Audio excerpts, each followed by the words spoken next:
ride on the back of that to continue with your macroeconomy, as you stated in the manifesto. Thank you very much. You may proceed to Mr. Chairman, I want to leave this with us. Ghana is not out of the woods yet. In fact, we are still in the woods. And there's a lot more work we have to do, as long as the macro is concerned. But it's important for us to understand that you don't only grow the economy from the macro. You grow the economy also from the micro. You don't necessarily create jobs only from the macro. You create jobs from the micro. You don't stabilize the city only from the micro. You stabilize the city also from the micro. Mr. Chairman, it is obvious that in the last many years, Ghana has overly concentrated on the macroeconomy. I think we need to get back to basics. If you want to fix the city and you fail to deal with the structural challenges you face as a country, you will firefight. In the end, it will be short-term. We need to deal with it. Yes, you can use the macro to deal with the short-term challenges. But what about the micro? Now your oil revenue is dwindling by 30%, in fact 37%. And you want cities. You have hydrocarbon asset sitting, becoming stranded. What are you doing at the micro side to make sure you can pump in the revenue, bring the oil out, and then get enough revenue to support the economy? What are you doing? You have a cocoa industry that is collapsing, moving from 968,000 metric tons per annum to less than 500,000. What are you doing? These are micro issues that we have to deal with. And I believe that ministers of finance should not only be at the ministry just to pay people. That is only a function of the Ministry of Finance. But ministers of finance must and will have to also pay attention to the economic development mandate of the ministry. So I can assure you, what we said in our manifesto, we stand by it. We will have to do something different. And when approved, with your help, I would dedicate once again a considerable amount of my attention towards the development of the microeconomy, the rest sectors of our economy, to help create jobs and stabilize our currency. Thank you. Thank you very much. Before your next question, Honorable Boa has a follow-up question. You are done. Okay. Chairman, thank you. I think the question brought you to the Cedi's stability. And you know the Cedi has depreciated by over 30%, and it's really a matter of great concern. Can you outline some of the steps you take to stabilize the Cedi? Thank you, Mr. Chairman. Mr. Chairman, Bank of Ghana alone cannot anchor the Ghana Cedi. The Ministry of Finance will have to play a critical role in anchoring the Ghana Cedi. Mr. Chairman, in the shortest possible time, it is our responsibility to make sure we reduce inflation to 8% plus or minus 2, the target band, in the shortest possible time. Inflation, 8% plus or minus 2. And we'll do that through a careful but strong front-loaded fiscal consolidation agenda, expenditure-based, let me put it this way. And when we're able to do that, it will help the central bank, the monetary authorities, to be able to save reserves and be able to protect the city or come in to intervene when the need arises. But let me also say that all said and done, that is the short-term measure. But in the long term, as a country, we need to sustainably anchor the Ghana Cedi with a number of policies. And then DC, through our manifesto, we've announced a number of them. First is the establishment of the Ghana Gold Board, so that we can use the gold in a way to bring in the forex, the needed forex to support the city in the very short term. Second, as part of our manifesto, we said we are going to revitalize the palm industry and the cocoa industry. We're already in talks with the World Bank to have that and to make sure that happens. I believe the cocoa and the palm industry will also go a long way to support bring in the needed forex to support. In fact, cocoa had been the mainstay of our economy over the years until recent that the forex is not coming in.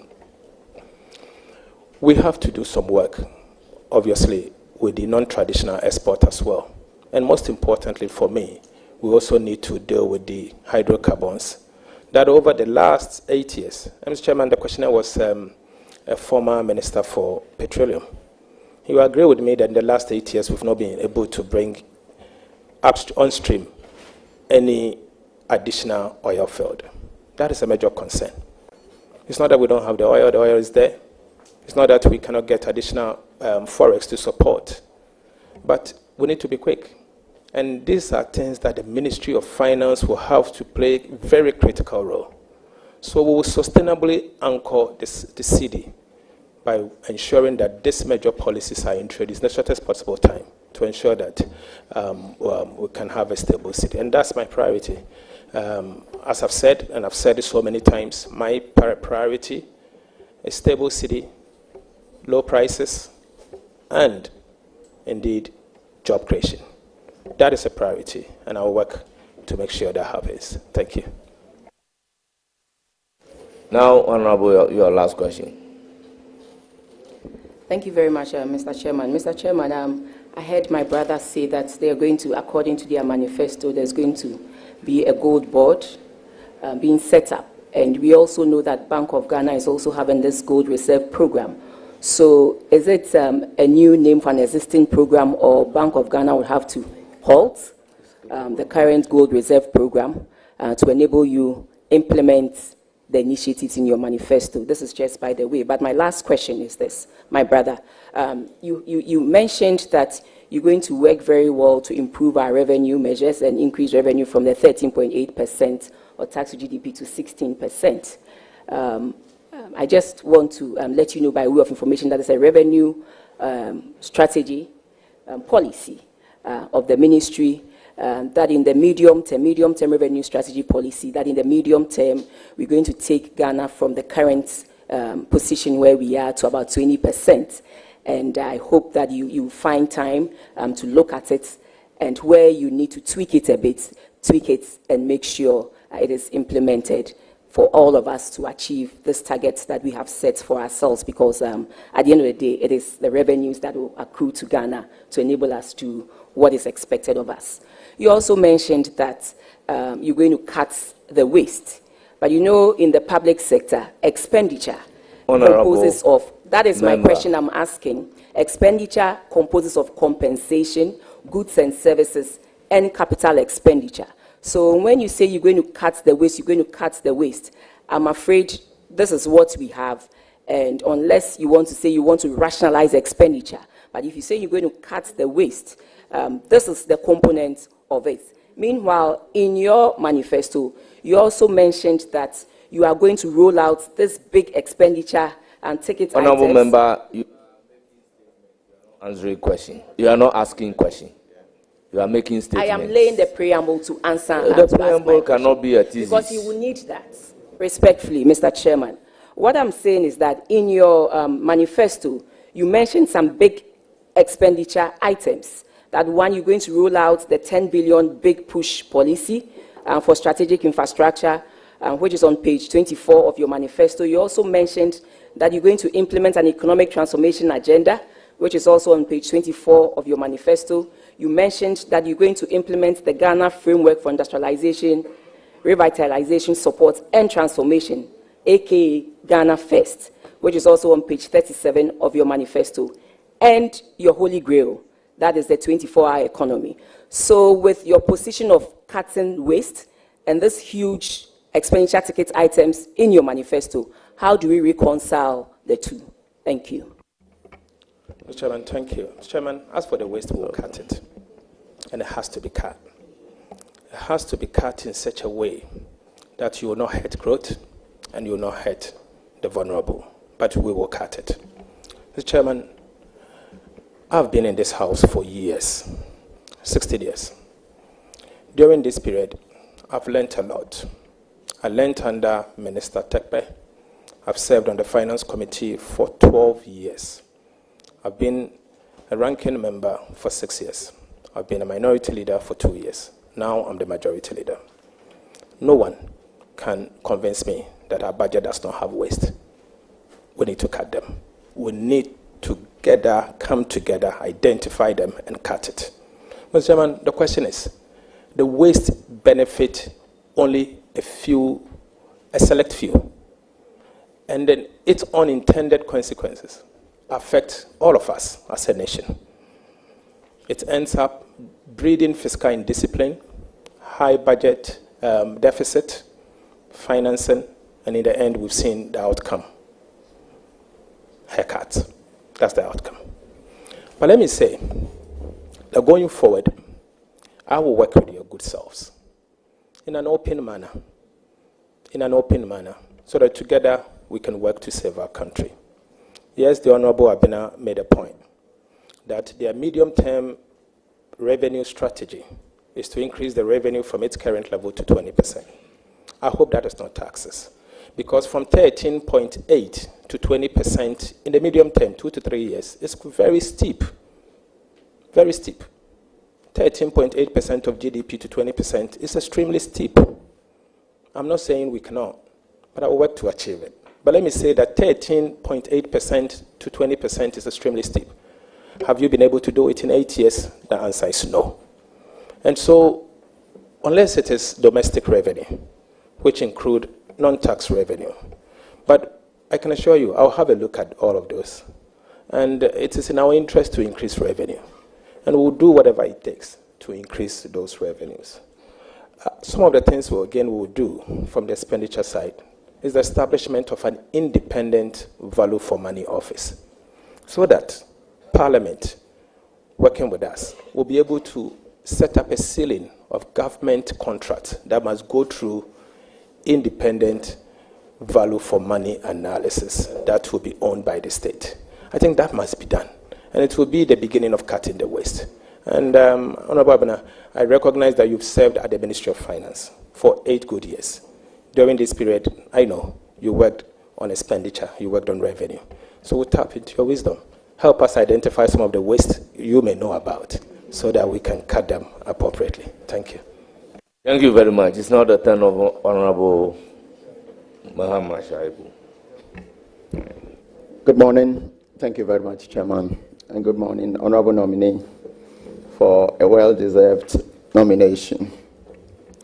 My question has to do with investment, the motivation that you have to give to investor confidence. Over the years, we saw major players in our business industry getting out of the country. Now, in a few weeks, however, I've seen some increase in the money market. You have alluded to it here. The available data indicates that the last window of the government treasury bill was oversubscribed by over 2 billion.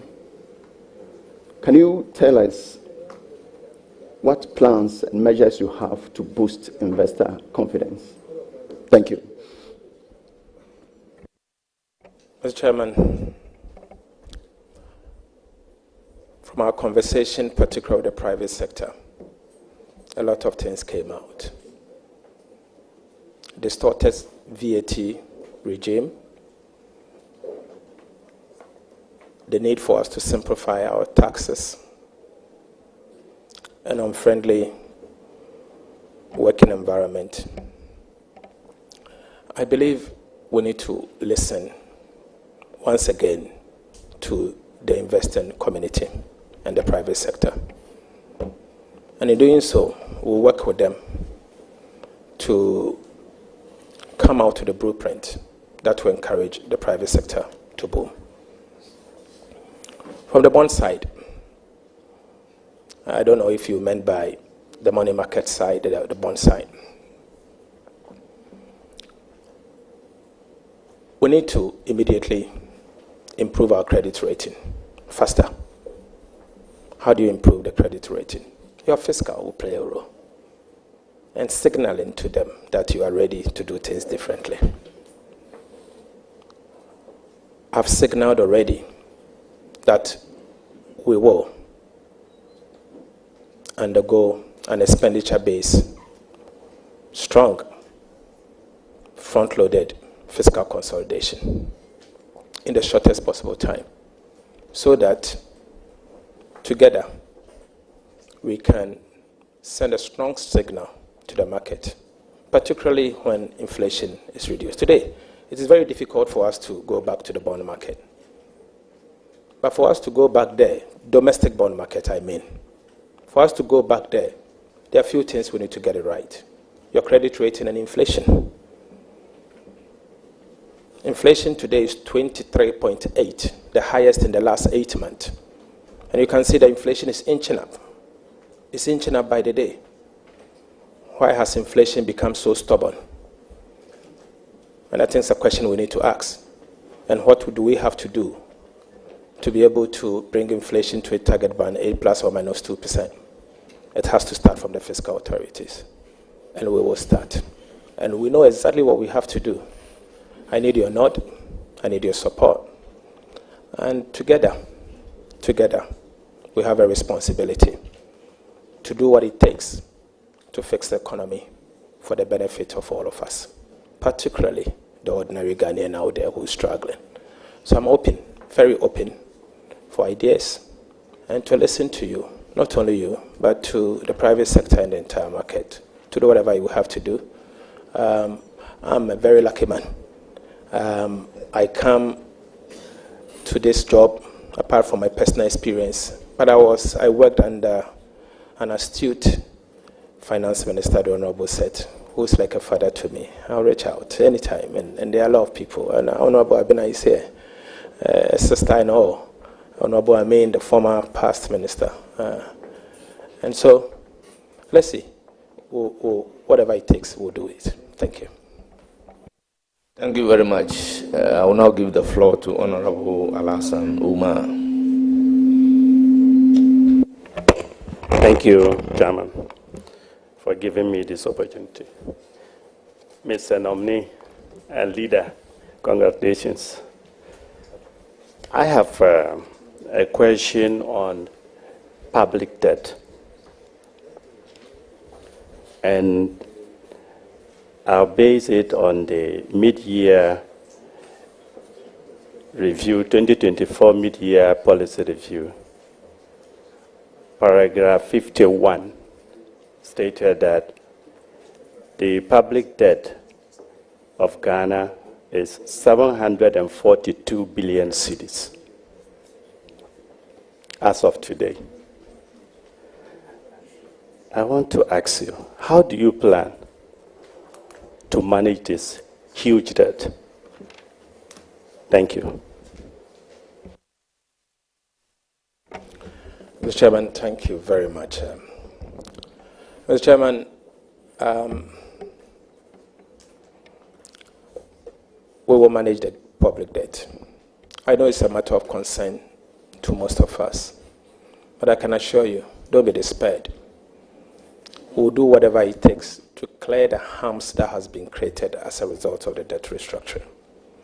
For example, I've looked at the domestic maturities carefully, and you can see that as a result of the debt restructuring, 2025, this year, we'll have to pay off amortization, debt repayment, not interest, 12.6 billion Ghana cedis, domestic. 2026, you have to repay another 15.7 billion Ghana cedis. 2027, you have to pay 53 billion, and 2028, 48 billion. So you could see the harms that has been created. It's frightening and worrying. You have similar harms that has been created at the Eurobond side. You have billions of dollars. This year already we've paid about 364 million US dollars, and others that are coming up. From next year, you'll be compelled to pay every year 1 billion US dollars from the Eurobond market. From the bilateral official creditors, we don't know yet, because they've not signed the MOU and all. I recognize the challenges that we have to face as a country. I'm familiar with it.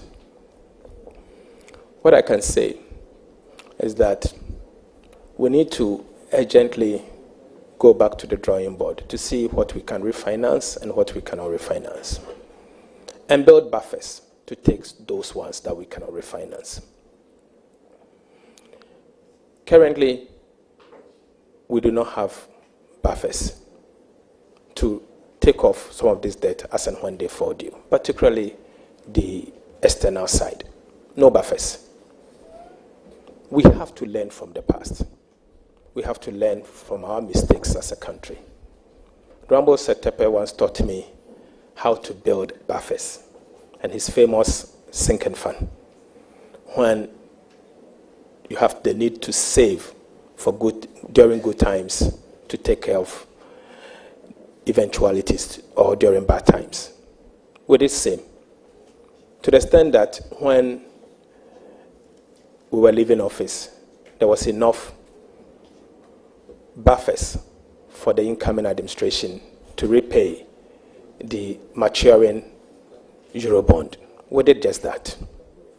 Today, it is obvious that we do not have buffers for the external side. For the domestic side, I don't know of any buffer.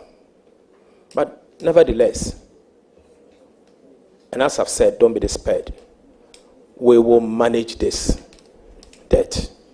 His Excellency, the former president, in his last State of the Nation address said that he did not expect the incoming finance minister to default. I want to use this podium to assure the former president that we will not default. We are very much aware of the harms that has been created. It's not palatable. It's worrying. For example, you need to always, every week, week in, week out, go into the T-bill market and refinance 111 billion Ghana cedis. Week in, week out. 91 days, you have to refinance 51.6. 182 days, you have to refinance 24.6 billion. And 364 days, you have to refinance 34.9 billion. So together, you are talking of 111 billion Ghana cedis in T-bills that you have to refinance. Or probably roll over. Aside the domestic payment debt that I spoke about. But we will implement an effective debt management program, and we will establish an independent debt management office. I think I said it earlier. And this independent debt management office will manage our debt better, and going forward, avoid past mistakes. I think that is very important. I think we don't have to dwell too much with the past. The past is behind us. We have a country to take care of. We have citizens that are struggling. And so we'll focus on the way forward and forward march of our people and do what is right. But be assured, we'll manage the debt better. Thank you very much. Any more questions from Omar? Honourable members, against the ground rules, I've exercised my discretion as the chairman of the committee to welcome a question from Sami Auku, a friend to the committee. Thank you, Mr. Chairman. Mr. Chairman, I would like to just ask a follow-up question, if it pleases Mr. Chairman, and then I can go on to my substantive. Congratulations, Honourable Nominee. Mr. Chairman, no. Mr. Chairman, we had an understanding. The leader of the minority made a valid point to allow a question from a non-member of the committee. Against the existing protocol, the chairman agreed for the person to answer, to ask a question. It is not appropriate for that person to now say you want to ask a follow-up question before his substantive question. That is not allowed. So go on and answer your question. That is I think the point I'm making to Chairman. That he is allowed to. Honourable Samia Ukuma, you do exactly the same. Mr. Chairman, basically it has to do with... Chairman, today is Monday morning.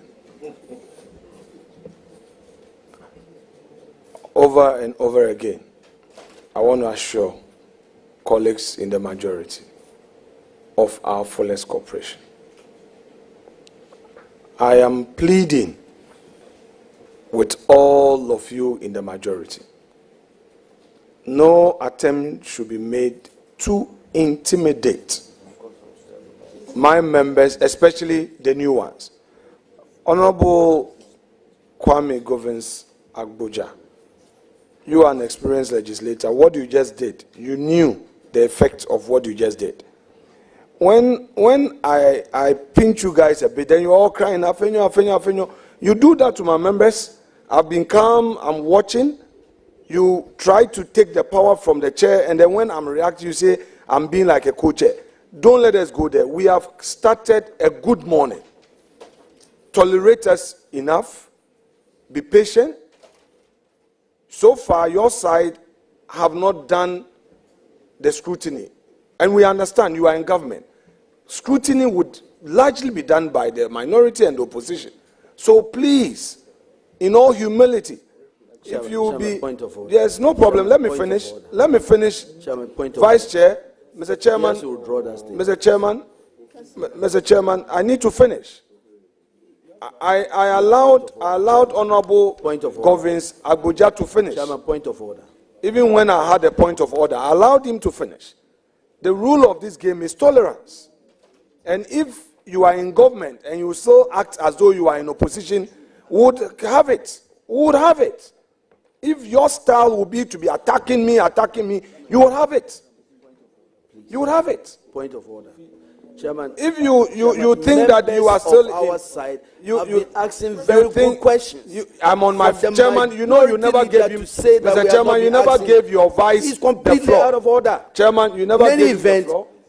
Chairman, should never allow any friend of this committee to ask questions. Now, the former chairman never allowed any friend to ask a question. Honorable Boy, you don't have the floor. You don't have the floor.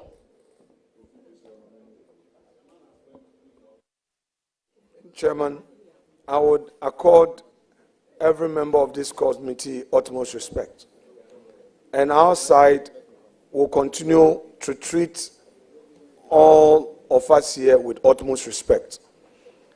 Colleagues, I am compelled to make this point. We are here in good faith. The minority has cooperated with Chairman for us to get here in good faith. The letter got to us in Parliament. An advert was done. We cooperated for the advert to be placed in the paper same day. We were supposed to start this vetting tomorrow. Chairman reached out to me regarding some exigencies. I convinced my side that there is a need for the new government to proceed to form a government. The president needs his team. So let us not obstruct. Let's cooperate. I still have communications asking me, leader, why are you changing from Tuesday to Monday? I am here to do the people's work with my team. This posture of attack on me, colleagues, Chairman, with the greatest respect, I will not take it anymore. Even my opening remarks had to receive interjections and point of order. When go and watch Bagwin as minority leader, his opening remarks, let's watch the videos. Let's watch Haruna Idrisu. Guys, I don't want a situation where it will be like Markin wants to do this and that. I understand governance. I know governance. And I will support you to form your government. But nobody should make an attempt to use some attacks to frustrate. It won't work. And we are not going to boycott proceedings. As Honorable Govins Agboja once said on the floor, even laying paper, even for him to oppose, he says that there will be chaos. That was his threat. We know what he did to my vice chair. No, it's not payback. I will never do that. I'm not petty. I know what they did to this 67-year-old woman who was then the chair of the appointment committee, our mother. We know what happened. The cameras watched it. So, colleagues, you are now in government. Your duty is tolerance. Tolerance. If you don't want to tolerate us, and you don't want to accommodate, and you are talking about rules, then we'll also go by the rules strictly. I would end here. Chairman, thank you. And let not, thank you very much, Honorable Minority Leader. Again. Thank you very much, Honorable Minority Leader. The presidents are there. We all know that Honorable Joseph Osei Owusu, sitting as the chairman of the appointment committee, will never welcome a question from a non-member of the committee. I am using my discretion to allow a non-member to ask a question. I am asking you to ask a question. And to ask a question does not give you room to ask supplementary question before the main question. It's an abuse of the opportunity being given to you. May you proceed and ask your question. Mr. Chairman. Mr. Chairman, wait. No, wait. Chairman, with the greatest respect, I know you are an advocate, you do a lot of cross-examination. You cannot raise your voice on a member. He's a first timer. When he makes a mistake, let's correct him in a manner that would encourage him to enjoy Parliament. He's a new member. Please, with the greatest respect, I know it was not your intention, but knowing you when you get your client in a tight corner, how you deal with them, I beg you, this is not your client. I beg you. No, that is so. Mr. Chairman, Honourable member, ask your question. Mr. Chairman, thank you very much. But first of all, I did not even make a mistake in the first place. Just for the records, I did seek leave. Go ahead and ask the question, and please. Once it wasn't approved, then I proceed to my substantive. That's all, Mr. Chairman.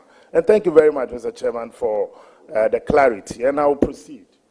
Honourable nominee, I would like to refer you to a publication on the 15th of March 2021.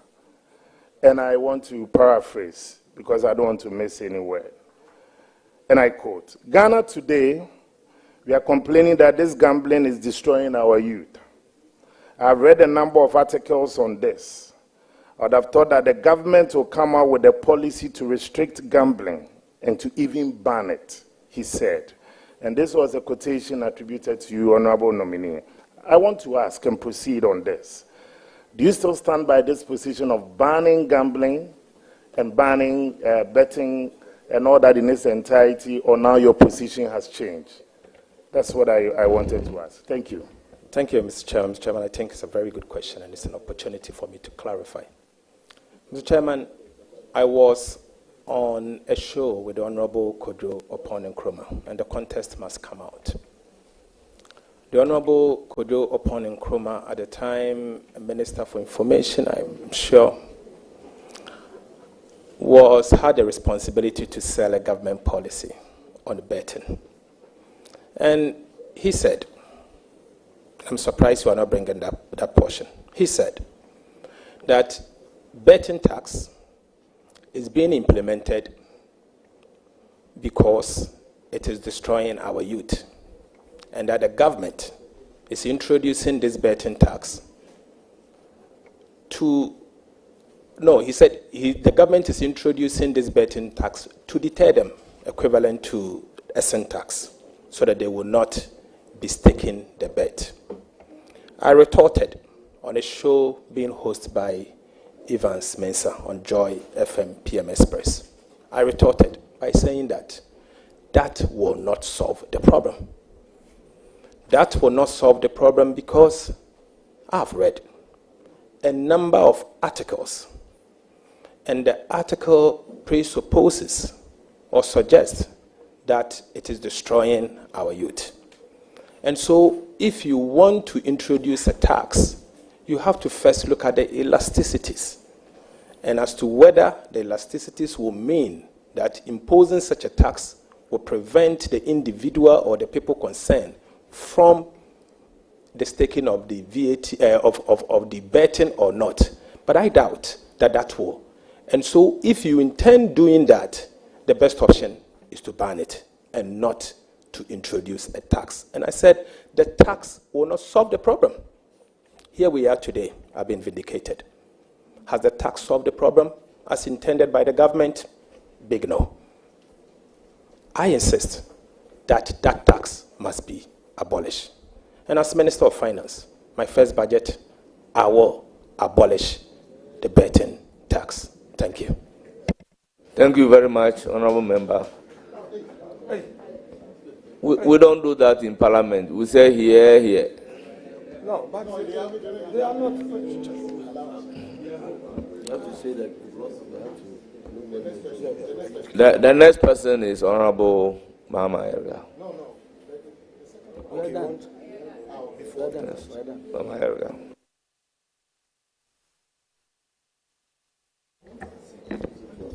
I thought somebody was my friend until I was given an opportunity to ask a question. And she started heckling me even before I've asked the question.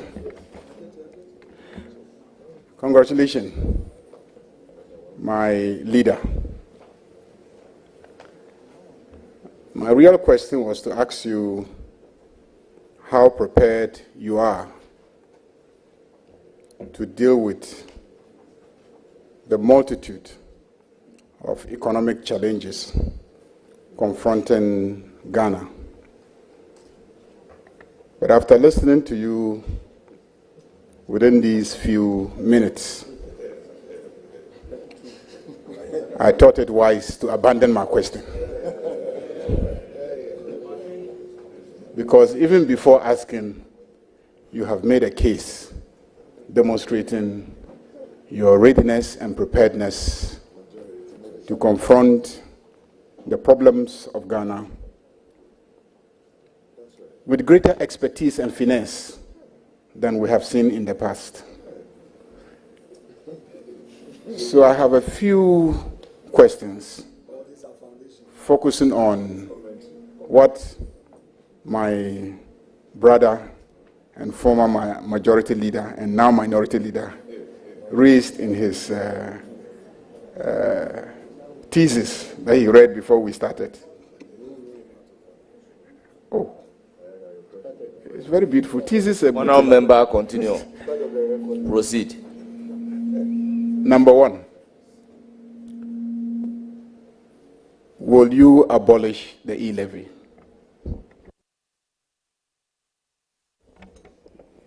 Thank you very much, Mr. Chairman. Mr. Chairman, my position on the E-levy is well known. I do not intend to run from it.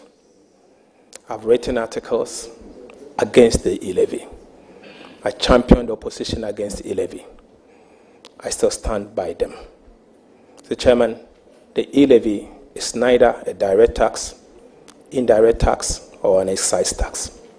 I don't know how to classify the E-levy as a tax practitioner. Mr. Chairman, it doesn't mean that I do not recognize that the E-levy brings in certain revenue. But the fact remains that the E-levy retards our progress towards a cash-light economy and the fintech. We need to abolish the E-levy. I have said, and I'm on record to have said, that given the opportunity to abolish the E-levy. I want to restate that position, that if approved as part of the first budget, I'll be privileged and I will announce that we will abolish the E-levy as part of our first budget, recognizing my earlier stance and the commitment that His Excellency the President Mahama said that as part of our 120 days agenda, we will abolish the E-levy. We stand by that, and I can assure you the E-levy will go within the 120 days calendar that we've announced. Thank you. Thank you very much, Honourable Mama Ayarga. The minority leader and the ranking member wants to do a follow-up on the question relating to abolishing E-levy. Thank you, Chairman. Chair, my respected colleague and leader tells us that he is aware that abolishing the E-levy would amount to government losing revenue, how does he make up for the loss in revenue? Thank you very much. Your answer to the question, please. Mr. Chairman, it shouldn't always be revenue, revenue, revenue. But why are we not paying attention to expenditure? I think you have a choice of both. Remove the E-levy and replace it. Or remove the E-levy, don't replace it, and cut corresponding expenditure. The option is on the table. As minister, I will obviously consider the E-levy holistically and the fact that it's going, and look at its impact and assess it appropriately. But my commitment will not change. The E-levy has to go, and it will go immediately. Thank you very much. He intimated he has a further supplementary question.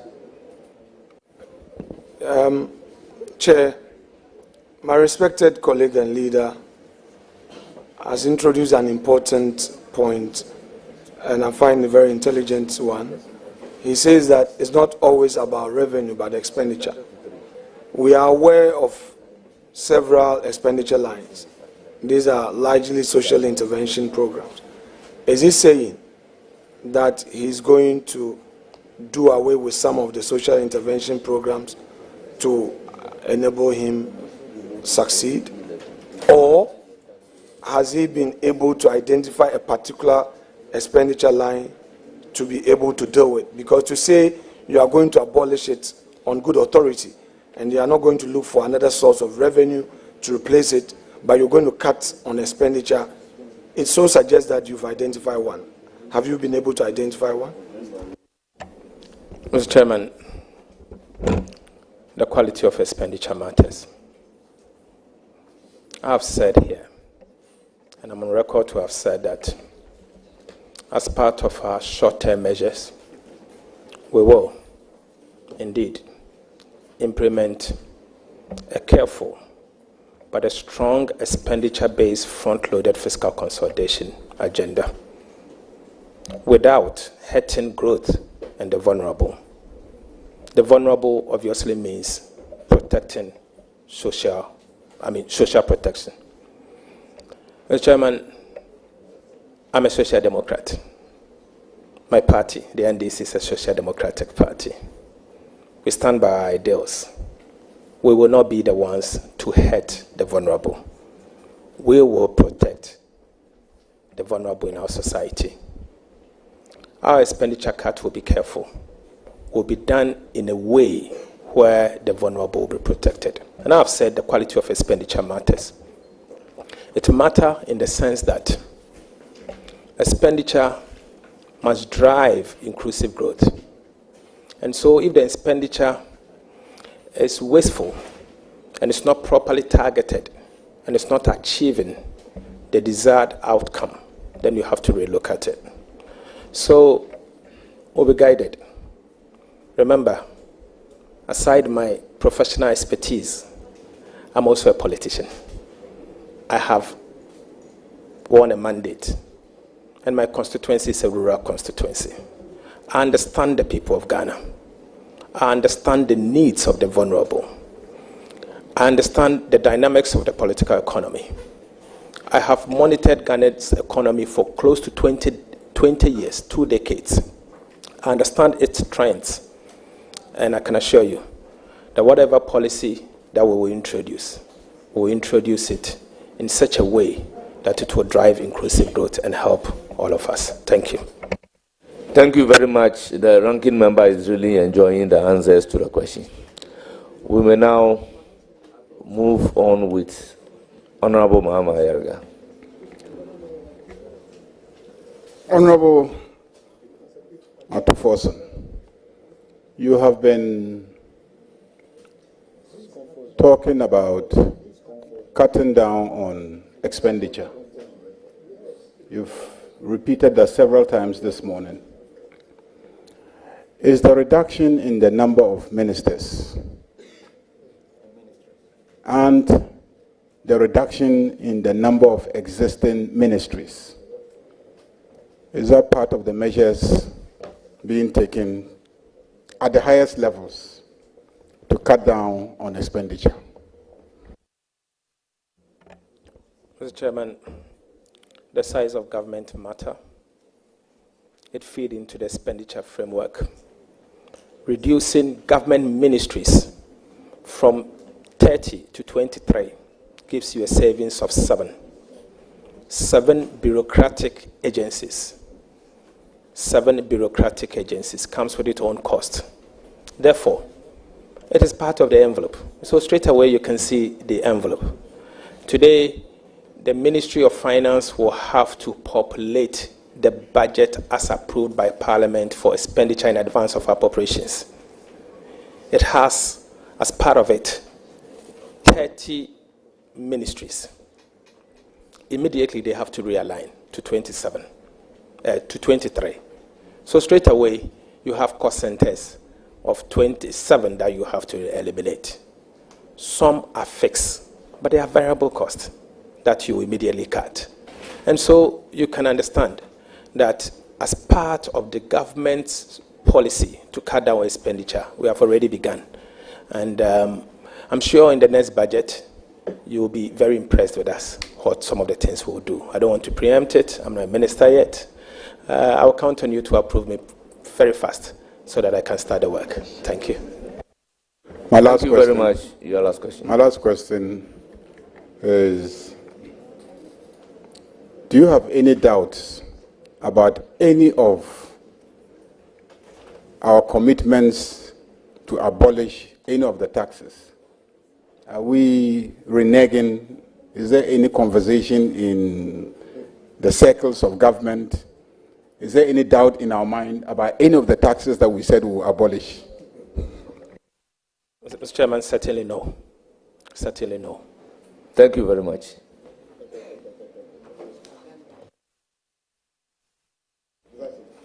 I will take a question from Honorable Ampimnyako. Thank you, Chairman, and congratulations to Honorable Dr. Ato Forsen. But I am impressed with your responses so far, a clear indication that you are ready to help reset Ghana. But I have a quick question. The previous government, in the process of introducing E-levy, abolished road tolls. As you have committed to remove E-levy, would you consider to bring back road toll collections? And what is your take on property rate collections as well? Because they attempted to centralize it and they reversed it with the previous government attempted centralization of property rate collections, and they reversed it with the explanation that there were some challenges. Thank you very much for your question. Road toll and property rate? Mr. Chairman, thank you. Mr. Chairman, the previous government indeed removed the road toll. But getting to the end, they signaled that road toll is coming back. Mr. Chairman, they submitted to Parliament, it was not late, a concession agreement with the company to reintroduce the road tolls. I have a copy. Mr. Chairman, the NDC indicated from day one that the road toll will come back. We are not running away from it. In fact, the Honorable Haruna Idrisu, at the time, the minority leader, said that the NDC promises to bring back the road toll. The Hansard will bear us out. We have not run away from that fact. So, I can assure you, we are a party that sticks to our promises. And whatever we have promised to do, we'll do just that. If the road toll is a way to raise revenue, we'll raise the revenue. And the road toll, if you use the road, you have to pay a toll. And it's all over the world. Ghana won't be the first country, won't be the last one. You have to contribute towards the road maintenance. And so the only thing is we have to collect the revenue effectively. and efficiently so that we can plow it towards the maintenance of those roads. Thank you.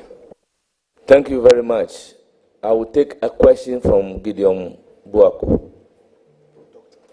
Dr. Gideon Buako. Thank you, Mr. Chairman.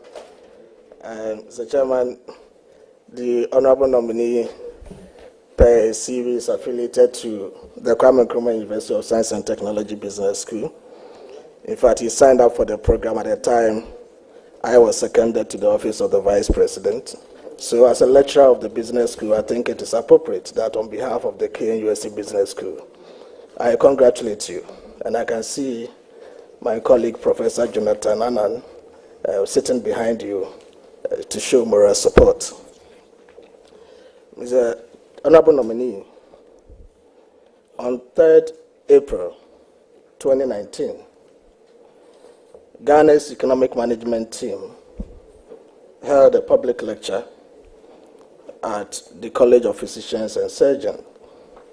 And this lecture was led by the former Vice President, Dr. Mahamudu Bawumia.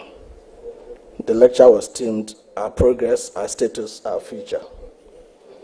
A day after that lecture, there was another public lecture organized by the Coalition for Restoration that is affiliated to your party on 4th April 2019, and you spoke at that public lecture, which was themed The State of the Ghanaian Economy, Myths and Truths. In your presentation, you put out some data, among which I found a highly misleading data that you put out. And to quote you verbatim, you said, and I quote, Mr. Chairman, the official data from the Ministry of Finance indicates clearly that overall deficit by end year 2016 was 7.8% of GDP, into brackets, 6.1% of new rebase GDP. But the figure you put out, Honorable Nominee, was utterly untrue. And to back this with evidence, if you read the budget statements of 2017, the mid-year budget statement of 2018, and the mid-year budget statement of 2019, the full budget, you will see that page 7, paragraph 14 of the 2017 mid-year budget put that figure at 9.3% of GDP, and not what you quoted. Again, page 12, paragraph 45 of the 2018 mid-year budget put the figure again at 9.3%, and not what you quoted. Lastly, page 3, paragraph 14 of the 2019 full budget statement puts the figure at 9.3%, and not what you quoted. Where did you get that figure you quoted from? Would you consider apologizing to the Vice President, Dr. Mahamudu Bawumia, and Honorable Nominee, former Vice President? Honorable Dr. Gideon Buako, it doesn't lie in your mouth to ask the nominee to consider apologizing. So withdraw that from your question. Thank you, Mr. Chairman. I submit to your guidance on this.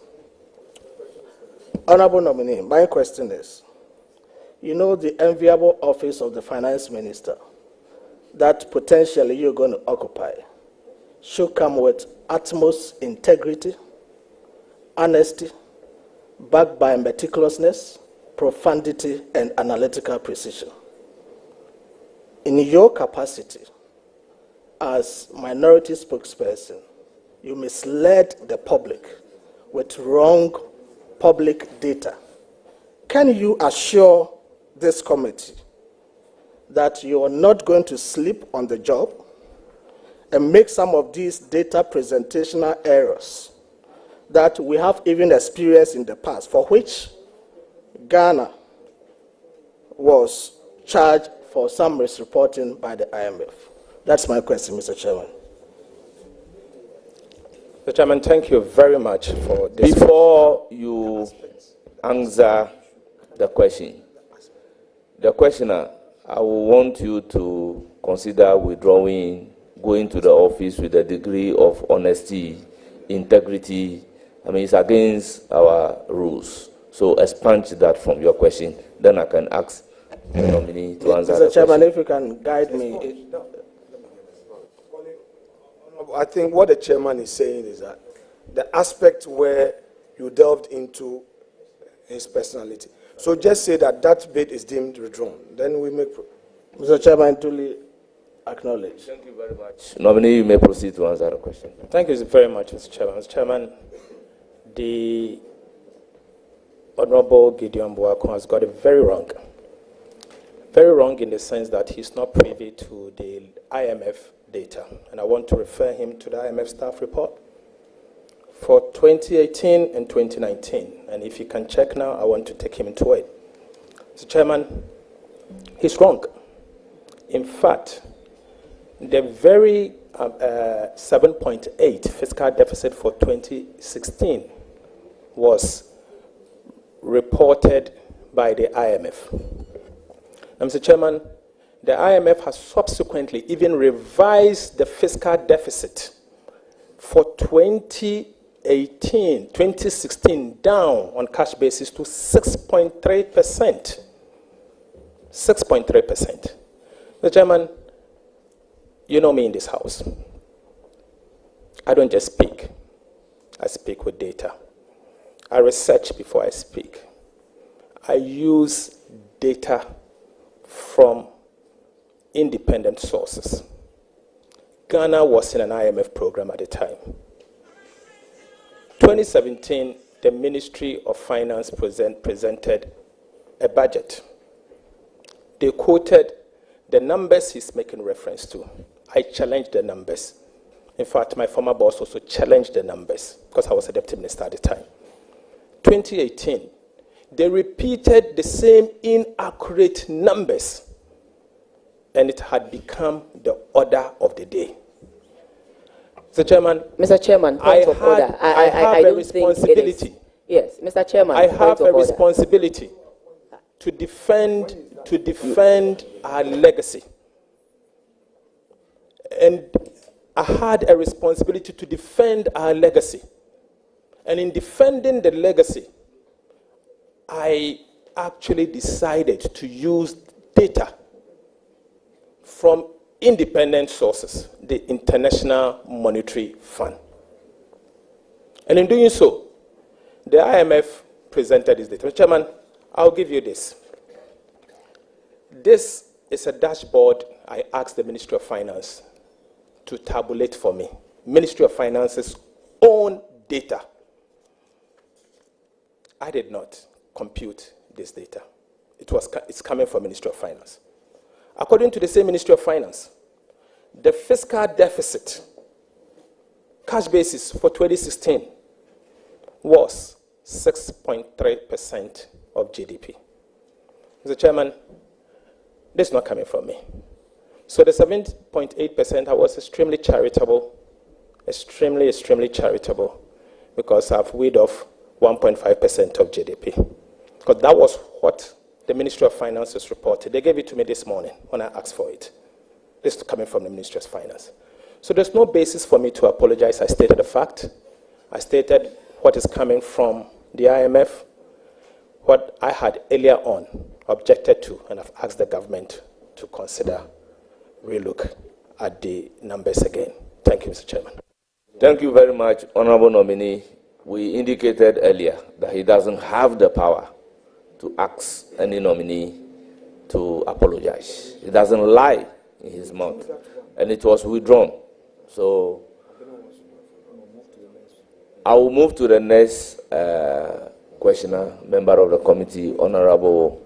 Mr. Chairman, I'll seek your leave for a point of order. My brother and you are taking the point of order on who? Which matter are you taking the point of order on? On the matter he just put on the table that consistently Ministry of Finance presented wrong data. And what order are you coming? Mr. Chairman, I have to put this on record that he's saying that consistently for 2 years, Ministry of Finance presented wrong data. You were a member of Parliament at that time. We were all members of Parliament at that time. And then he comes back to tell us that today he's gone back to that same Ministry of Finance to get accurate data because he's the one going to, lead or chair, lead the ministry. I don't think it is proper. I don't think this is how we should treat ourselves. If for one reason you have found out another data that is maybe contrary to what we presented, definitely there will be explanations. Definitely there will be, reasons why it is so. But to say that consistently we presented wrong data to Parliament consistently for 2 years, Mr. Chairman, this is Ghana. And like my neighbor in Etiwa West said, whatever we say here, the international investors are listening and watching, and to have repercussions on this economy. So let's manage what we say. We are not saying don't speak the truth, but you cannot say that consistently for 2 years, Ministry of Finance presented a wrong data here. Mr. Chairman, I expect you to do something about it. Thank you very much. I will not allow the nominee to answer. That is not a question. It's a commentary. May we proceed? Honorable Mr. Chairman, respectfully, you have to do something about it because you were a member of Parliament at that time, and they are saying that we, members of Parliament, watched while wrong data was being presented. Honorable Patrick Honorable Abna Useasari, you are out of order. Mr. Chairman, respectfully, you have to do something. Put your microphone off. Honorable Patrick Yaobwama, it's now your turn. Chairman, you have female members on this committee, and I believe you must protect the ladies on the committee, Mr. Chairman. Mr. Chairman, Abna is your colleague and a female member on the committee, so we must do some. Thank you, Chairman. Thank you, Chairman, for the opportunity to ask some questions. Let me use the opportunity to congratulate my good friend, Honorable Kasiel Atoba-Forson, for his nomination as Finance Minister Designate. Sometime in 2022, you alluded to the fact that the central bank had printed over 22 billion cedis ostensibly to inject into the economy some funds. I would want to find out from you if you still stand by that comment or those comments, given the fact that the central bank came out with a statement explaining what they did, which was in line with the fund program and also some borrowing from the secondary market. Thank you. Mr. Chairman, I have not changed my position.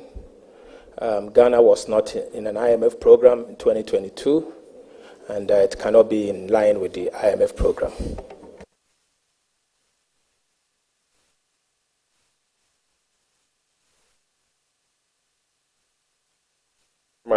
I didn't get the answer correctly from my good friend. Honorable nominee, can you repeat your answer? Mr. Chairman, he said what the central bank did was in line with the IMF program.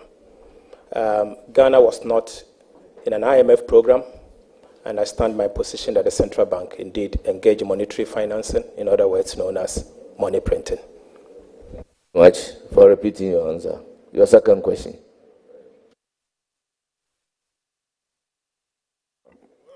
Ato, I know Honorable Ato Forson. Sorry for calling you Ato. I'm used to calling you Ato. You are someone who loves to read a debt report, and you've always engaged me on the debt report from the Ministry of Finance. May I know your thoughts on the debt report, particularly 2022? Reading from the previous debt report, the public debt, as it stands now, increases with the depreciation of the cedi. About 90% of the increase in our external debt was due to the cedi's depreciation.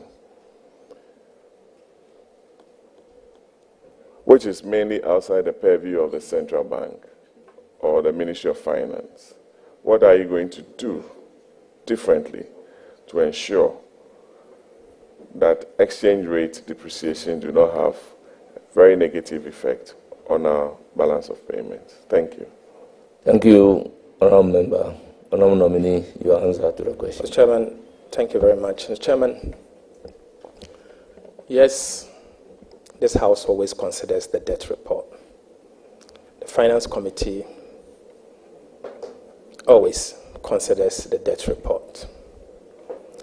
We started raising the red flags and asked the Minister to act far back 2020.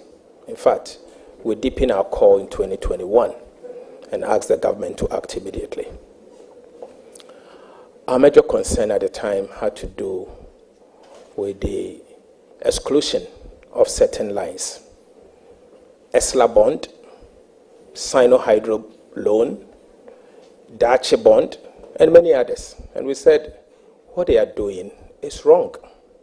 And that as long as you are going to use government revenue, public revenue to repay this debt or service the debt, you should count it as part of the debt. So the debt that they were reporting excludes some of this debt that I've mentioned. We were ignored. But in the end, when Ghana went into the IMF program, we were compelled to add Sino-Hydro loan to the public debt. We were compelled to add ESLA bond to the public debt. We were compelled once again to add Dache bond to the public debt. So we came back to the basics. We in the NDC felt vindicated, but we don't seek that. We think it provides a very excellent lesson for all of us in the way we report our debt. Fast forward, that is why the NDC, we've pledged in our manifesto to establish an independent debt management office so that we can report our debt in a very transparent manner to avoid past mistakes and to move on. The exchange rate issues you've mentioned are very genuine and very germane. Yes, as long as you borrow in another country's currency, foreign currency, when the cedi depreciate as against those currencies, because you express it as, in your currency, it will have an impact, and so your debt will be going up.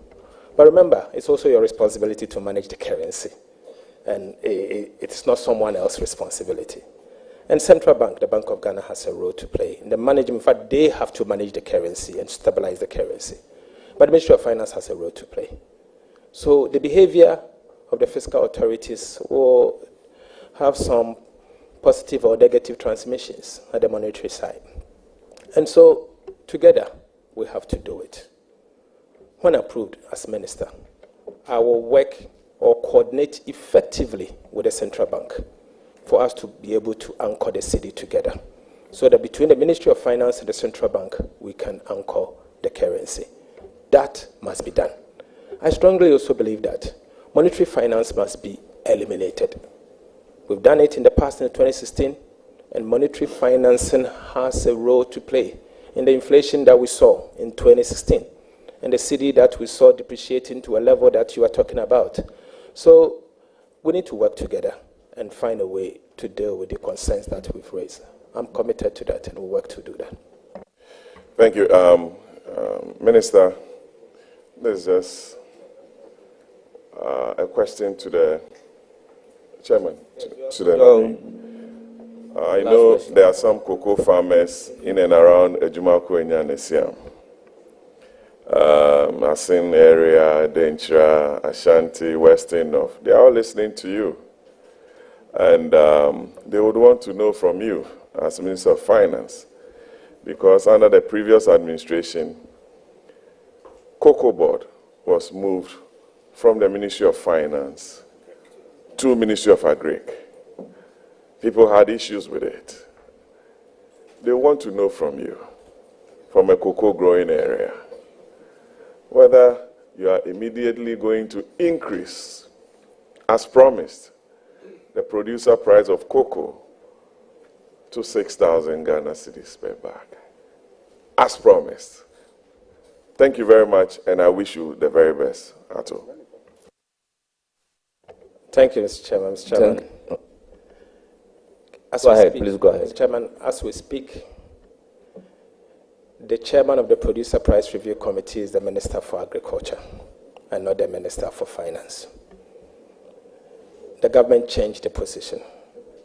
In fact, President Akufo-Addo brought a bill to the House for us to consider and change it. Until that changes, I will not be the chair of the Producer Price Review Committee for me to commit. But what I can say is that, you know my passion with cocoa. I do not have a cocoa farm myself, but I recognize the work of the cocoa farmer. And I have fondly spoken about cocoa, and everyone knows that. I think the cocoa farmer must be prioritized. One of the reasons why our cocoa is going down is that we are not paying the cocoa farmer a fair price. As a result, there are no incentives for the cocoa farmer to cultivate cocoa. And our volumes are dwindling from almost 1 million metric ton to 400 and something thousand metric ton. Today, we are second largest producer of cocoa. Ecuador is fast approaching, and if care is not taken, Ecuador will overtake us. Cocoa has supported Ghana's economy over the years. I think it's about time that we pay attention to the cocoa sector by giving fair price to the cocoa farmer and revamp the industry.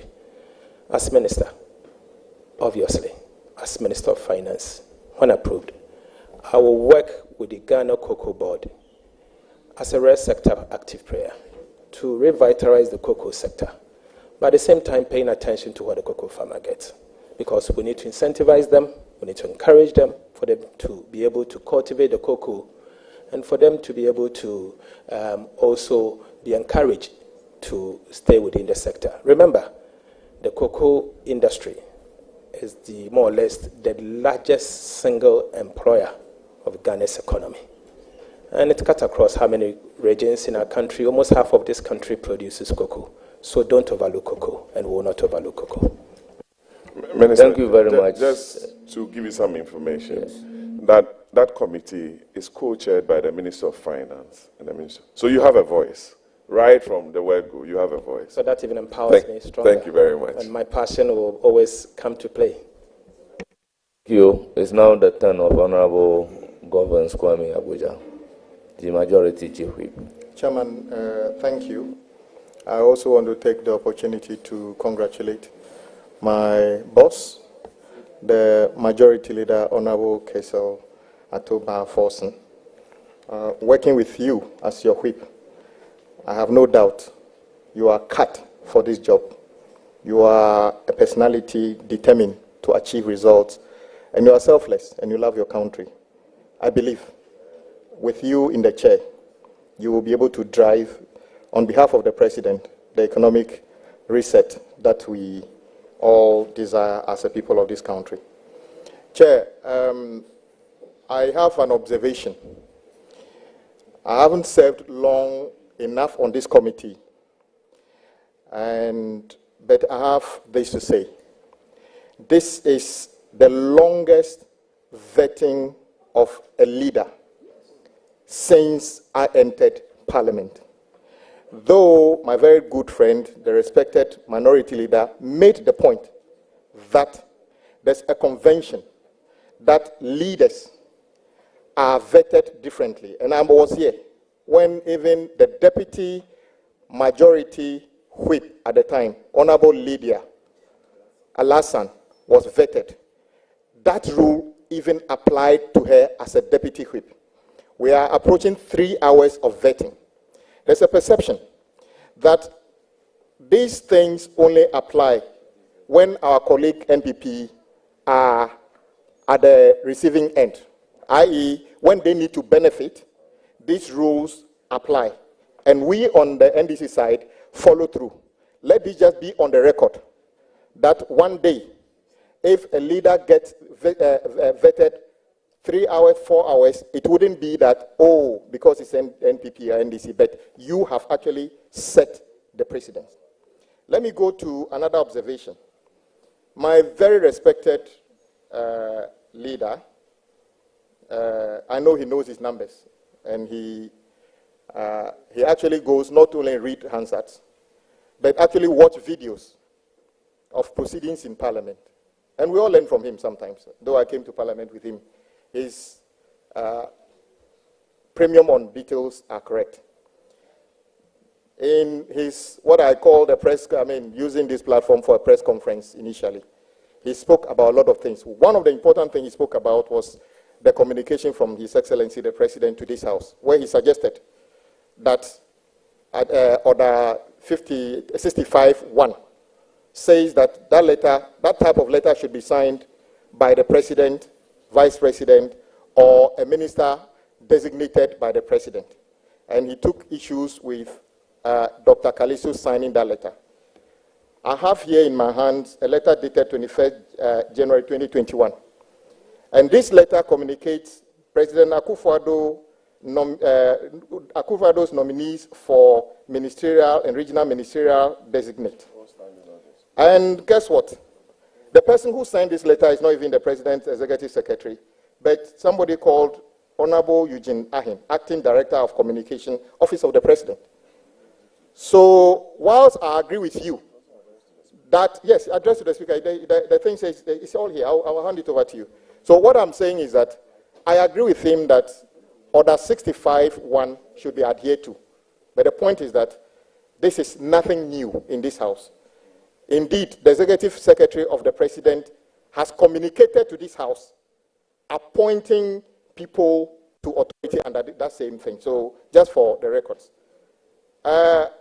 Honorable Dr. Ato Forson, I have just one question for you. And this question is regarding a payment of $53 million towards a supposed cathedral project, which was a commitment of the former president to his God. As we speak, the $53 million has been paid. The result is a big hole not far from here. We also know that the payment was made through the Ministry of Finance. My question to you is, having knowledge that the $53 million could have paid for 3 completed Agenda 111 district hospitals, could have paid for 1,220 6-unit classroom blocks, could have paid for 1,050 chip compounds, could have paid at least 299,000 teachers, and actually could have bought 9,000 cutlasses for farmers. Will you promise that when you are approved by this House and then subsequently by the House, you would set up an investigation as to whether this payment was legitimate, and if possible, retrieve this money so that we can buy the 9,000 cutlasses for the farmers, actually build 1,050 chip compounds and 1,200 6-unit classroom blocks. Hopefully, Adaklu will get some of the 6-unit classroom blocks because we still have schools under 3. Will you make a commitment to make sure that this $53 million, which many Ghanaians believe was a waste, would become something that can benefit the ordinary people of this country? Thank you very much. Before you proceed to answer the question, let me reiterate the fact that regarding the form of the communication to Parliament, I indicated quoting a decided case to support. As a matter of fact, it's not about the form but the substance. So let's leave it there. You may proceed to provide an answer to the question. Thank you. Mr. Chairman, thank you very much. Mr. Chairman, this takes me back to what I started earlier, the quality of expenditure matter. You see, and I've said earlier on that there was the need for us to cut the waste. This is one of the waste that I refer to. And learning from past mistakes, we don't need to repeat this. As to whether we'll investigate it or not, the Ministry of Finance do not have investigative power. It is the government. And based on the government agenda to investigate. I attended the Office of the Attorney General and the newly established ORA. So, Mr. Chairman, for me, let me put it this way. There are bitter lessons we have to learn from some of these expenditures and what it has done to all of us as a country and what we have gone through together, because in the end, we ended up borrowing, and we borrowed into an unsustainable pit to the extent that we had to give domestic bondholders haircuts, including Euro bondholders. So we have to learn from it. And I've said that we need to identify some of these kind of expenditures. You are now aware of this one, but maybe there are a lot more that we are not aware of. Can we identify some of them? Can we pledge together, the political class, the governing class, not to continue some of these things and allow the private sector to deal with some of these things concerned? So I'll leave that here and urge you that I will work with yourselves to identify some of these wasteful expenditures and cut them appropriately. Let's cut the waste together. Thank you very much. Chairman, thank you for the opportunity. Chairman, my respected colleague Kwame Agboja made reference to an earlier observation made by me in respect of the communication from the Secretary to the President to the House.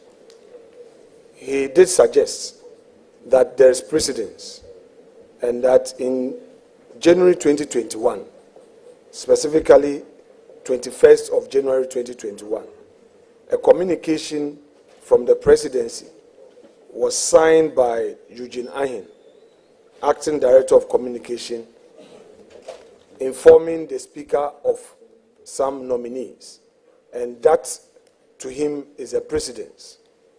I humbly beg to disagree with him on his own evidence.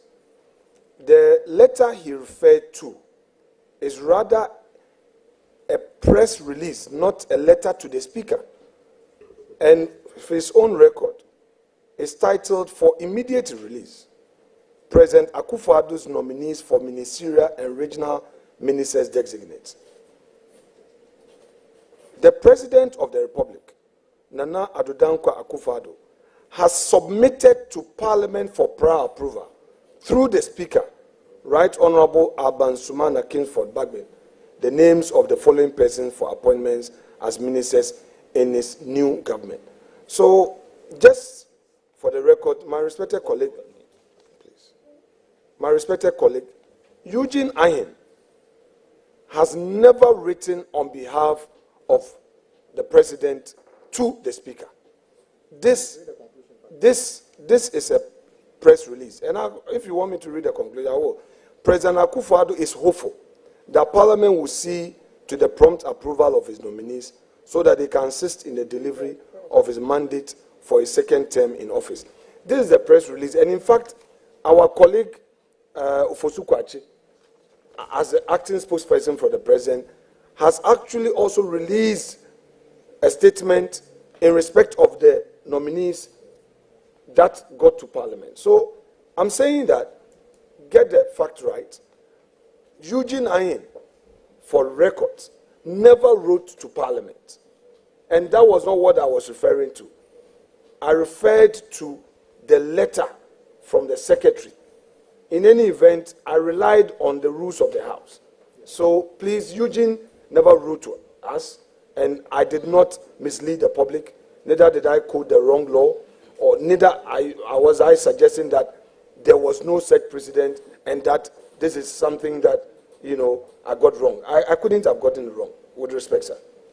Yes, there are the points were noted. Do you have a further question? Yes, I think I was just reinforcing the point he made because the orders are clear that such communication should be signed by the President, the Vice President, and I agree with you. So I'm just saying that because I know that the President's Executive Secretary have communicated to this House on a number of occasions, but as the Chair directed, we'll leave it there. Leader, the people of Adaklu have heard a lot about the debt of this country. We have heard you say sometimes if we were to share the debt, my auntie Peace, would have to pay 20,000 Ghana Cedi as part of our debt. But so far, I've not heard you speak about, in your view, going through the transition, how much does this country owe now? What was it in 2016? And what is it now? And how much my auntie is supposed to pay? If we're asked to pay that money, everybody is supposed to pay today. Thank you very much for your question. How much do we owe now? What was it in 2016? Mr. Chairman, please go ahead with your answer. Mr. Chairman, the NDR debt numbers has not been finalized. And I would wish to wait for us to finalize NDR numbers. And then as part of the budget, we can announce same. And maybe His Excellency the President, during his State of the Nation address, will have to announce those accurate data. For now, I will urge that we wait until they finalize NDR numbers because the fiscal fits into the debt, and so we'll be able to know exactly what is Ghana's public debt. I don't want to say something and change my position tomorrow, so I beg that you leave that to the NDR numbers. Thank you. Honorable, it's not the turn of the Deputy Leader, Honorable Patricia Apiaji.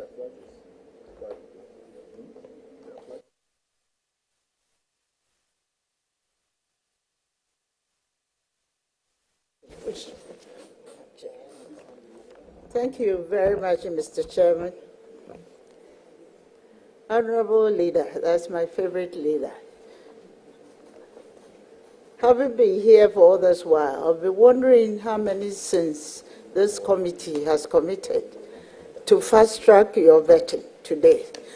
I've been wondering how many sins we have committed, and I've been wondering whether Ghana, Banana Republic, has been transported back to Ghana. So that's my first question. Should I treat it as a comment or a question to the nominee? I've been wondering, and I need an answer from my leader. Mr. Chairman, thank you very much. Mr. Chairman, I remember enumerating the number of sins she's committed as the vice chair of our appointment committee. So, Mr. Chairman, I'm not a member of the appointment committee. I cannot be too sure the sins they have committed. That one is between you and your God. I think what I would, you mean you don't know the sins we've committed as a committee for fast-tracking your vetting today, a vetting that was supposed to be held tomorrow and is being held today? And we were even expecting it to be held in the next 2 weeks. Anyway, I like your answer. Honorable Leader, on behalf of the cocoa farmers across the country, and on my own behalf, I'd like to congratulate you for your appointment as the Minister Designate for Finance. Honorable Leader, the current cocoa price, producer price of cocoa, is 49,600 per ton. That is 3,100 for 64 kg bag. Over the past 1 year. Are you talking in terms of dollars or cedis? Cedis. I want to be clear. Over the past 1 year, you've been advocating for higher producer price for our cocoa farmers. And you know they are very happy that, given the nod, you are going to be on the seat. Should you get the nod from this House, what reasonable and fair producer price must our cocoa farmers expect from the new administration? And when will this review take place? I would like to mention specifically the figure you mentioned, 6,000 per bag of cocoa. Thank you. Mr. Chairman, without a doubt, I'm a biggest advocate for cocoa farmers. I've done that in the last 8 years, and I've fought for the cocoa farmer, year in, year out.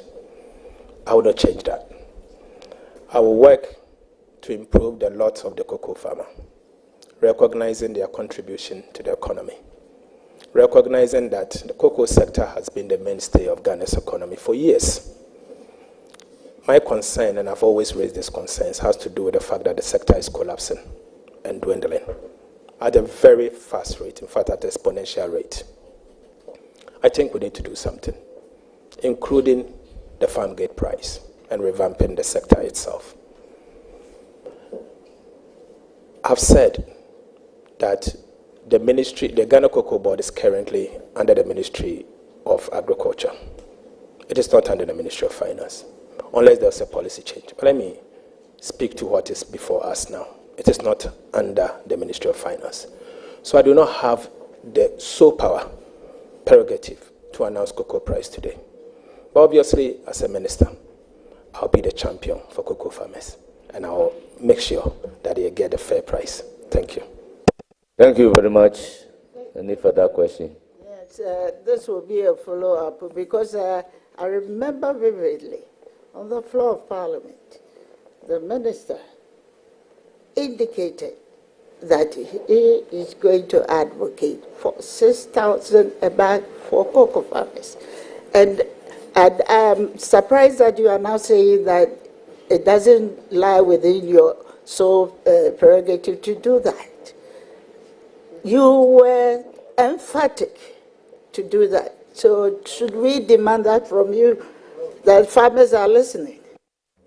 Mr. Chairman, thank you very much. I don't think this is one of the sins that I enumerated, but I said I will advocate, and I've said that I will not change my position. I can certainly change. Thank you very much. Another question, please. Right. Thank you very much. Honorable Member, with the growing population of young people entering the workforce each year, what is your plan to address youth unemployment? And may I continue by asking if you could outline any specific programs to support entrepreneurship, skills training, or expansion of industries that have high job creation potential? Thank you. Thank you. Any program to support entrepreneurship Chairman, and innovation? As a government, our job creation measures have been announced as part of our manifesto. As a minister, my responsibility is to mobilize the needed resources. In consultation with Cabinet, I will have to allocate them effectively to the sectors that will create employment and for them to be able to create jobs. When we talk about jobs, Mr. Chairman, and what you said, we've announced our 24-hour economy, and I strongly believe that Ghana has the huge potential of increasing our GDP with the same resources and the same human resource. That in itself will create enough jobs that will be able to cater for our teeming youth. But in the meantime, what you said about skill training and all, His Excellency the President, President Mahama, and the manifesto of the NDC has not minced words on this. We are going to set up a structure to train skills, give them access to the required training, and give them the tools for them to be able to learn the trade. I'll fund it as a minister, if approved, or when approved, in such a way that the skills that we lack as a country, we can train them locally and give them employment. Today, most of us, anytime you want to get good artisans, you go to our neighboring countries and bring them in. But we have the youth here. Why don't we give them the training? I think we need to revisit that. And I'll work with the sector ministers and be able to allocate the needed resources to them. And as I've said, that is my role as a minister responsible for finance. So we'll locate the revenue, the resources to them, for them to be able to. Then I will mobilize the resources and be able to allocate them effectively and efficiently. Thank you very much. Any further question? Yes, I'm very much interested in your answer to my last question. But I'm looking at the development of women, and I'm highly interested in your manifesto promise to set up a women development bank, and then free tertiary education. And I know all these things are going to be of a prime benefit for our ladies or our women in the country. With a proposed reduction in taxes, is fiscal consolidation a priority for the government in the near term, taking into account government's manifesto? Thank you. Honourable nominee. Thank you. Chairman, fiscal consolidation is not only a priority, but we will front load it. We will front load it carefully.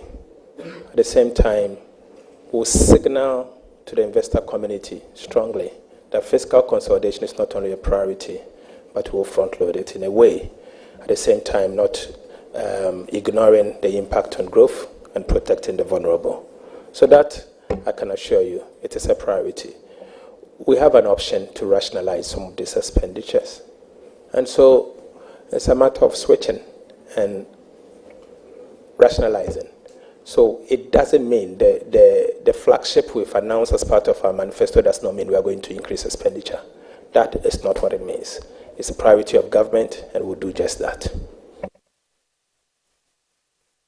Thank you for your answer. Any more questions? Yes, I will have my last contribution. Question or contribution? Question, a follow-up question to the statement made or the question put in by Dr.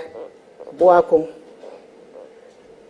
Honorable, you agree that data for end of year usually is validated on the first quarter of the ensuing year. So all data presented during the budget reading in November are provisional. How then do you say that data presented in 2017 and 2018, knowing that they are provisional, you term it as inaccurate? Thank you. Thank you very much. What did you say? Those data is provisional, though, Mr. but Chairman, inaccurate. That is exactly my point. The Honorable Gideon Boakun made reference to a particular data point and said that I was inaccurate. I had said this in 2019, and I said it at the time that the government had published accurate data. I said it at the time that the IMF, at the time, and remember, Ghana was in an IMF program, had gone to their board to present to their board their final numbers. Mr. Chairman, I did not lie. I said what I believe was the fact. In fact, subsequent data from the Ministry of Finance has confirmed that I was overly generous, and then the fiscal data was even below what I had announced. I had announced 7.8, and that they had revised it downwards to 6.3. Chairman, I did not cook these numbers. This was given to me by the Ministry of Finance this morning. And so, this is what I mean. Data, obviously, is maybe preliminary until finally determined at the end of the year. And that's why I've been careful not to announce any NDR numbers. But that is what it is. And you know, in Parliament, you have to debate. You have to debate certain data, and you debate that appropriately. Thank you very much. The question well answered. Any more questions? We'll now... Just to wish the Honourable Member, my favourite friend, very well. Thank you very much. Thank you. Honourable Dr. Gideon Buako, you are not even a member of the committee. So why are you raising your hand? It appears I'm overindulging you. No. Honourable Bua, your turn. Thank you, Chairman. Thank you very much. Chairman, thank you very much. Chairman, with respect. Chairman, let me say that Chairman, you have...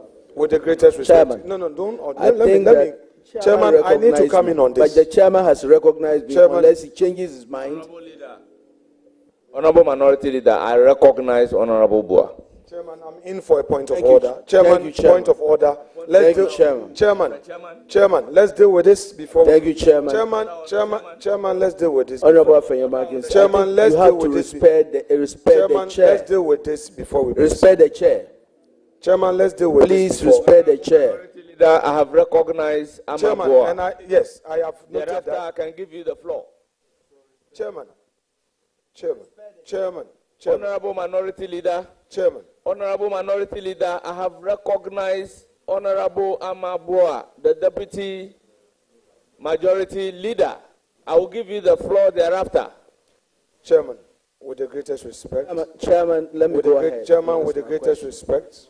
Honourable Kesel, Chairman, with the greatest respect to congratulations. You. Please, let's deal with this very proud so that after that we enter. You consistently raise your voice 2009 on my colleagues. Mr. Chairman, you consistently raise your voice on my colleagues. The way you address them, the way you address my colleagues, respect the chair. Does not go in accord with what we all have agreed on, to extend to each other that utmost respect. This is my fourth time of humbly pleading with you and craving your indulgence. I understand that you may have a high-pitched voice. However, I will plead with you. The way you came across as shouting on him, it happened in Honorable Abina Osaya Sari. You did it to Honorable Samia Wuku, and it's happening. I'm only pleading with you that in all humility, please, perhaps you did not intend that. And I'm here. If you feel that any of my colleagues is doing something or there's something that is not acceptable, we can work together. But the way very well, you did it, I'm pleading with you. Point well made. Please, Chair. But, Honourable Leader, with all due respect, I indulge non-members of the committee to ask a question contrary to the practice and the procedure of this particular committee. Therefore, I do not expect any non-member, after exhausting that right, to be craving to ask more questions. I think we should conduct the business in a very orderly manner. So, Honourable Amabua, your turn. Chairman, let me say that the only reason why I yielded to Honourable Afenyomarkin is not because he's macho than anybody here, but because I respect this Parliament and I respect the chair. Honourable Deputy Majority Leader, proceed to ask your question. I respect the chair. Proceed to ask Chairman, your question. I'm going to ask my question. Let me put it on record that Chairman has been very kind to the minority today. And I've been here for a long time. And Chairman, this extension of courtesies never happened when we're in the minority under the former chairman of the appointment committee, Honorable Ose Owusu. It never happened. And we have to make it clear that you are the only chairman that can allow anybody to speak. Honorable Afeyomak is the ranking member, but you have to give him the right to speak. Anyway, congratulations, Honorable Kesil Atufosin. I entered Parliament with you in 2009. I know that we were about 42 on our side, and then the other side also had a number. We were all together about 92.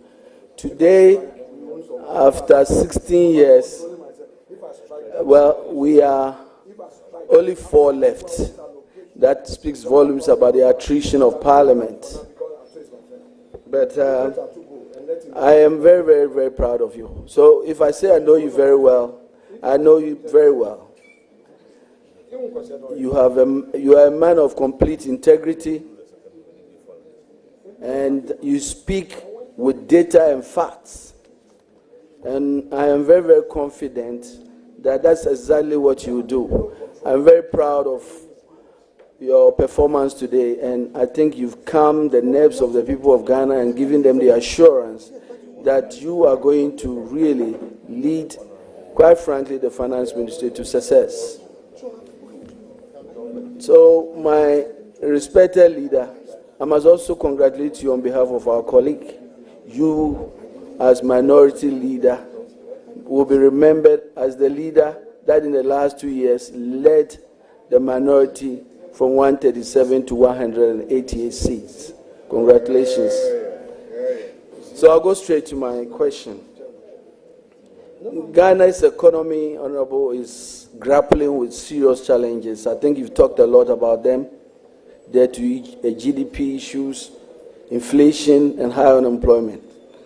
And so my question is, as the Minister of Finance, what will be your top priorities to address these challenges? Mr. Chairman, thank you very much. Mr. Chairman, let me also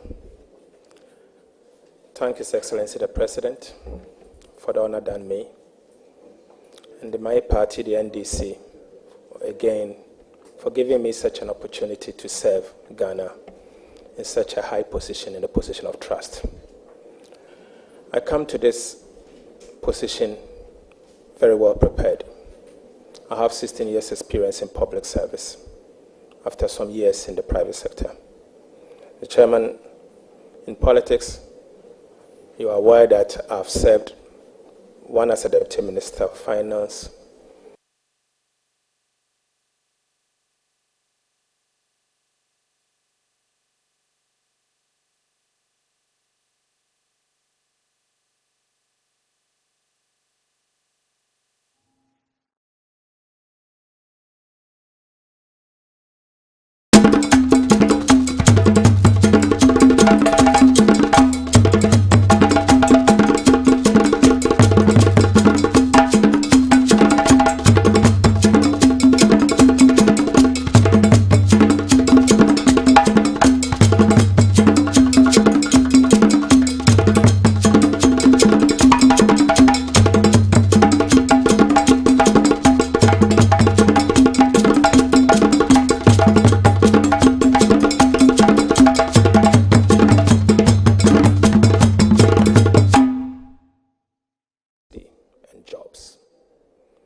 front-load fiscal consolidation in the shortest possible time so that we can get inflation down. And in doing so, we'll see prices stabilizing. The Cedi needs to be anchored and has to be anchored from the Ministry of Finance and the Bank of Ghana. You can't leave the Bank of Ghana alone to anchor the Cedi. The fiscal authorities has a role to play. I'll work with them. I will work and coordinate effectively with the central bank, the monetary authorities, so that together we can anchor the currency. Monetary financing must be eliminated, and we'll work to eliminate it. I'm on record to have spoken against monetary financing. My position has not changed. It's economist, and it still remains economist. And I will do exactly what it is to make sure we anchor the currency. On jobs,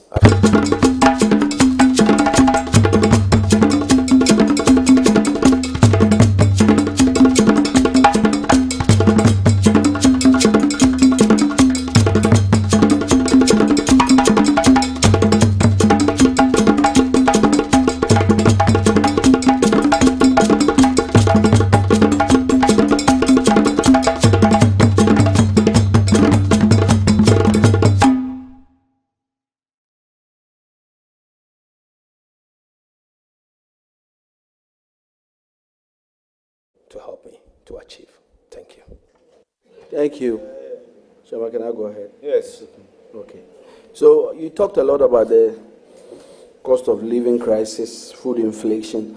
Obviously, you can only do this with other sectors, other ministries, to address these, what we call the inefficiencies in the agriculture value chain.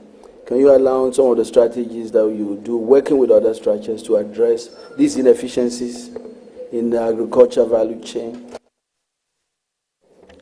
Honorable nominee, your answer, please. Mr. Chairman, my passion is agric and agribusiness. And that's why I'm sure you've seen questions coming from Coco, left, right, and center. Why is it that food inflation is 27.8? I think it speaks volume. It speaks volume. And what are the staples? Ghana staples. Why are we not taking hard decision to invest in the agriculture sector? I think the time has come for us to pay attention to the agriculture sector. I will wait for the nomination of the minister responsible for agriculture and his subsequent approval. I hope to work with the minister concerned, and we will work together to implement the government policy to make food cheaper. We have to mechanize agriculture, we have to improve and enhance productivity, and we have to modernize the agri sector and make it encouraging for young people to enter the sector. And in the process, you cannot ignore agribusiness. As I've said, that's my passion, and I intend to work with the minister responsible for agriculture to ensure food security and cheaper foods.